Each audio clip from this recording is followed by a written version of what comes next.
ছাত্ৰ-ছাত্ৰীসকল আজি আমি ক্লাছ 6 ৰ ইংৰাজীৰ নতুন পাঠ্যপুথি ৰেইনবো 1 ৰ যেটো লেসন 8 ফ্ৰেন্ডছ নামৰ কবিতাটো আছে সেই ফ্ৰেন্ডছ কবিতাটোৰ যিখিনি এক্টিভিটিজ আছে সেই এক্টিভিটিজ খিনি আলোচনা কৰিম তাৰ বাবে মই এটা পিডিএফ ৰেডি কৰিছো সেই পিডিএফটো চাওঁ আহা এই পিডিএফটো তোমালোকক ফ্ৰেন্ডছ কবিতাটোৰ সম্পূৰ্ণ কোৱেশ্চন এনসাৰ খিনি দিয়া হৈছে তো কোৱেশ্চন এনসাৰ খিনি আলোচনা কৰাৰ আগতে চেনেলটো সাবস্ক্ৰাইব কৰি লোৱা আৰু বেল আইকনটো অন কৰি লোৱা তেতিয়া তোমালোকে মই যেতিয়া আপলোড কৰিম ভিডিও তোমালোকে নটিফিকেশন পাই যাবা ঠিক আছে আৰু লগতে এই ভিডিওটো লাইক এটা কৰি দিয়া আৰু তোমালোকে কমেন্ট কৰা তোমালোকে কেনেকুৱা ধৰণৰ ভিডিও বিচৰা আৰু এই ভিডিওটো তোমালোকৰ বন্ধুৰ লগত শেয়াৰ কৰি দিয়া তো এতিয়া আমি কোৱেশ্চন এনসাৰ খিনিৰ ফালে আহিছো প্ৰথমটো কোৱেশ্চন দিয়া হৈছে who are the poet's friends কবিজনৰ বন্ধু কোন বুলি কৈছে কবিজনৰ বন্ধু কোন কোন আছিল the poet's friends are the sky the sun the wind and other kind things of nature তো কি কৈছে যে পয়েটস জনৰ বন্ধু কোন কোন বুলি কৈছে দা স্কাই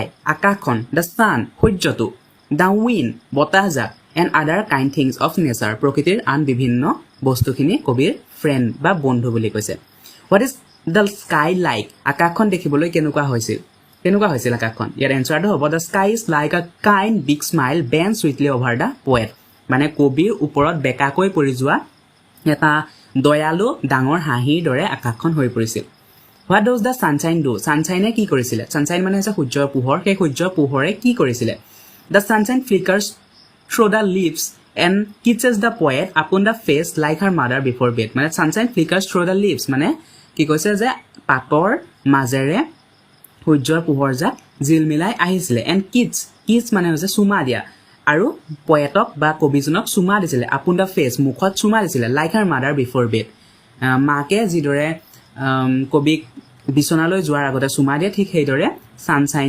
সানশাইন বা সূৰ্যৰ পোহৰেও তেনেধৰণে মুখত চুমা দিছিলে what does the winds whisper বতাহজাকে কি ফুসফুসাই কৈছিলে the wind whisper pretty things to the poet মানে কবিজনক বতাহজাকে কি কৈছিলে কিছুমান সুন্দৰ কথা ফুসফুসাই কৈছিলে whose careful wings does the poet feel কবিজনে কাৰ যি সাৱধান দেউকা আছিলে সেই সাৱধান দেউকা অনুভৱ কৰিছিল the poet feels the careful wings of the wind মানে বতাহজাকৰ যি সাৱধান দেউকা আছিলে সেই সাৱধান দেউকা কবিজনে অনুভৱ কৰিছিলে what should a child never feel a fear কবিজনে কিয় এনেদৰে কৈছে যে শিশুসকলে ভয় কৰা উচিত নহয় এনসাৰটো হ'ব a child should never feel a fear because there are so many gentle friends around even if we can scarcely see them মানে কি কৈছে a child should never feel a fear মানে শিশুসকলে ভয় কৰা উচিত নহয় বিকজ কাৰণ there are so many gentle friends around আমাৰ চাৰিওফালে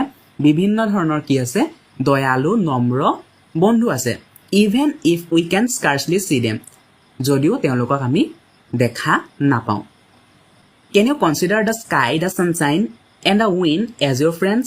Why? তুমি আকাশখন বা সূৰ্যৰ পোহৰটো বা বতাহজাক তুমি তোমাৰ বন্ধু হিচাপে কনসিডাৰ কৰিব পাৰিবানে তোমাৰ বন্ধু হিচাপে ভাবি ল'ব পাৰিবানে যদি পাৰিবা কিয় তো ইয়াৰ এনসাৰটো হ'ব yes হয় I can consider the sky, the sunshine and the wind as my friends মই আকাশখন বা সূৰ্যৰ পোহৰজাক বা বতাহজাকক মই বন্ধু হিচাপে ভাবি ল'ব পাৰিম এজ মাই ফ্ৰেণ্ডছ বন্ধু হিচাপে মই তেওঁলোকক গণ্য কৰিব পাৰিম বিকজ কাৰণ দে আৰ অলৱেজ এৰাউণ্ড আছ সিহঁতবোৰ কি আমাৰ চাৰিওফালে সদায় থাকে মেক আছ ফিল হেপী সিহঁতে আমাক কি কৰে আনন্দ অনুভৱ কৰায় এণ্ড ছেফ আৰু নিৰাপদ অনুভৱ কৰায় and show' care in their own way আৰু তেওঁলোকে কি কৰে আমাক কেয়াৰ কৰে মানে যত্ন লয় চ' আমি কি কৰিব পাৰোঁ তেওঁলোকক এজ আ ফ্ৰেণ্ডছ আমি কনচিডাৰ কৰিব পাৰোঁ তাৰপিছত নেক্সট কুৱেশ্যনটো হৈছে write the rhyming word from the poem for the ones ইয়াত কিছুমান ৱৰ্ড দিয়া হৈছে তাৰ ৰাইমিং ৱৰ্ড লিখিবলৈ কৈছে ৰাইমিং ৱৰ্ড তোমালোকে নিশ্চয় চিনি পোৱা ৰাইমিং ৱৰ্ড মানে হৈছে একেধৰণৰ যি শব্দ উচ্চাৰণ হয় তেনেকুৱা ধৰণৰ শব্দবোৰক আমি ৰাইমিং ৱৰ্ড বুলি কওঁ ইয়াত দিয়া আছে হোৱাইলৰ ৰাইমিং ৱৰ্ড হ'ব স্মাইল ট্ৰিটোৰ ৰাইমিং ৱৰ্ড হ'ব me less face head bed ঠিক আছে while smile tree me less face head bed grass pass things wings near fear see be so next question to hoise read the following explanation of the four stanzas of the poem given below identify and write the stanza number next to each explanation মানে ইয়াত explanation কিছুমান দিছে The wind comes secretly and whisper pretty things. The poet cannot see the wind but feels the careful touch. বতাহজাক মনে মনে আহে আৰু whisper pretty things আৰু কিছুমান সুন্দৰ কথা ফুসফুসাই কয়. The poet cannot see the wind. বতাহজাক কবিয়ে নেদেখে but feels the careful touch. কিন্তু তেওঁ যি টাচ কৰে কেয়াৰফুল মানে সাৱধানে যি বতাহজাকে তেওঁ চুৱে সেই বতাহজাক তেওঁ অনুভৱ কৰে বুলি কৈছে. এটো কোনটো ষ্টেঞ্জাত কৈছে কবিতাটোৰ কোনটো ষ্টেঞ্জাত কৈছে এটো ষ্টেঞ্জা 3 ষ্টেঞ্জা 3 এই কবিতাটো কোৱা হৈছে. এই কবিতাটো এনে ধৰণে এক্সপ্লেনেশ্যন কৰা হৈছে. তো সেকেন্ড এক্সপ্লেনেশ্যনটো হৈছে the poet says that there are many gentle friends around us. আমাৰ চাৰিওফালে বিভিন্ন ধৰণৰ নম্ৰ দয়ালু বন্ধু আছে বুলি কবিয়ে কৈছে. ওৱান কেন হাৰ্ডলি সি দেম. আমি তেওঁলোকক অতি কষ্টৰেহে দেখা পাব পাৰোঁ. The poet asks the child not to be afraid because wherever the child might be, his gentle friends will be around. আৰু কবিয়ে কি কৈছে যে শিশুসকলে সেই বস্তুবোৰক ভয় কৰা উচিত নহয় কিয়নো সেই বস্তুবোৰ আমাৰ চাৰিওফালে সদায় আছে. তো এই কথাখিনি কোনটো ষ্টেঞ্জাত কোৱা আছে ষ্টেঞ্জা 4. নেক্সট এক্সপ্লেনেশ্যনটো চাওঁ. The sunshine passes through the leaves and falls upon the poet's face. The poet compare the falling of sunshine upon the face with mother kissing a child before bed. মানে কি কৈছে the sunshine passes through the leaves and falls upon the poet's face. মানে কবিজনৰ মুখত যেটো সূৰ্যৰ পোহৰ সেই সূৰ্যৰ পোহৰটো পাতৰ মাজেৰে আহি পৰিছে বুলি কৈছে. The poet compare এই সূৰ্যৰ পোহৰটো কিহৰ লগত কম্পেয়াৰ কৰিছে বা কবিজন মাকে যিদৰে বিছনালৈ যোৱাৰ আগতে তেওঁ ফেচত মুখত যি কিছ দিয়ে চুমা দিয়ে ঠিক তেনেধৰণে ছানশ্বাইনেও বা সূৰ্যৰ পোহৰেও তেওঁৰ মুখত চুমা দিছে বুলি কৈছে. এই এক্সপ্লেনেশ্যনটো কোনটো ষ্টেঞ্জাত কোৱা আছে ষ্টেঞ্জা 2. এই এক্সপ্লেনেশ্যন কেইটাৰ উত্তৰ তোমালোকে নিজেই কৰিব পাৰিবা যদিহে তোমালোকে মোৰ আগৰটো ভিডিঅ' তোমালোকে চাইছা দেন এই এক্সপ্লেনেশ্যন কেইটা ভালদৰে বুজি পাবা. মই খুব ধুনীয়াকৈ অসমীয়াত বুজাই থোৱা আছে. তো প্ৰথমতে সেই ভিডিঅ'টো তোমালোকে চাই ল'বা. লিংকটো এই ভিডিঅ'টোৰ ডেছক্ৰিপশ্যন বক্সতে পাই যাবা.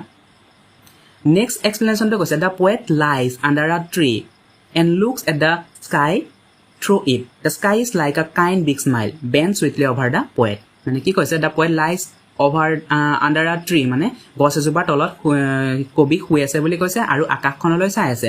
আকাশখন কেনেকুৱা লাগিছে এটা ডাঙৰ নম্ৰ হাঁহি যেটো কবিৰ ওপৰত বেকাকৈ পৰিছে বুলি কৈছে. এটো ষ্টেঞ্জা 1ত কোৱা হৈছে. 5 নম্বৰটো কোৱেশ্চন কি আছে চোৱা. Write what the word friend means to you. তোমাৰ মতে বন্ধু শব্দটোৱে কি বুজায়? তো ইয়াৰ এনসাৰটো হ'ব a friend is someone who cares for you, helps you, support you and bring happiness into your life. A true friend stand by you in every situation and never lets you feel alone. তো এইখিনি লিখি দিলে তোমালোকৰ এনসাৰটো শুদ্ধ হৈ যাব. Now write your friends are. তোমাৰ বন্ধুৰ বিষয়ে লিখিবলৈ কৈছে. এনসাৰটো এনে ধৰণে লিখিবা my friends are এনেকৈ লিখি তোমালোকে বন্ধুৰ নাম দিব পাৰা. ৰিয়া, গীতা, হৰি, মধু এটসেট্ৰা তোমালোকৰ বন্ধুৰ নাম ইয়াত দি দিলে হৈ যাব. ইয়াত কিছুমান শব্দ দিয়া হৈছে এডজেক্টিভ দিয়া আছে কটন, হোৱাইট, টল, ৰেড, বিউটিফুল, ইয়ং, কিউট 3 যেটো হাইলাইট কৰা আছে এটো আসলতে ফিল ইন দা ব্ল্যাঙ্কস হয়. এই ফিল ইন দা ব্ল্যাঙ্কসত তোমালোকে এই হাইলাইট কৰা শব্দকেইটা লিখি দিলে হ'ব. ফাৰ্স্টটো কি হ'ব আই স আ টল বিউটিফুল ইয়ং গাৰ্ল. টল বিউটিফুল ইয়ং. 2 নম্বৰটো হ'ব white cotton. she was wearing a white cotton frock. 3 নম্বৰটো হ'ব she had a cute red teeny bag. ঠিক আছে. 12 নম্বৰটো কি কৈছে ইয়াত কিছুমান শব্দ দিয়া আছে এই শব্দকেইটা এডজেক্টিভ নে এডভাৰ্ব ক'বলৈ গৈছে. kind টো হ'ব এডজেক্টিভ, sweetly টো হ'ব এডভাৰ্ব, pretty টো হ'ব adjective, careful adjective, gentle adjective আৰু scarcely টো হ'ব এডভাৰ্ব. বি টো তোমালোকক কিছুমান শব্দ দিয়া আছে এডজেক্টিভৰ পৰা এডভাৰ্বলৈ নিবলৈ কৈছে আৰু এডভাৰ্বৰ পৰা এডজেক্টিভলৈ নিবলৈ কৈছে.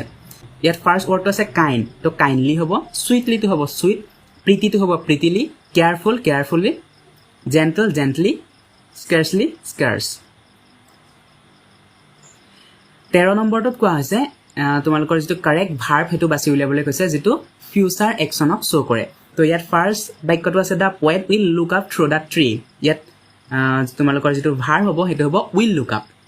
নেক্সটটো হ'ব দা উইণ্ড উইল কাম সিক্ৰেটলি. তো ইয়াৰ উইল কামটো হ'ব verb. The sunshine will flicker through the lace of leaves. ইয়াৰ ভাৰ্বটো হ'ব will flickers. ঠিক আছে.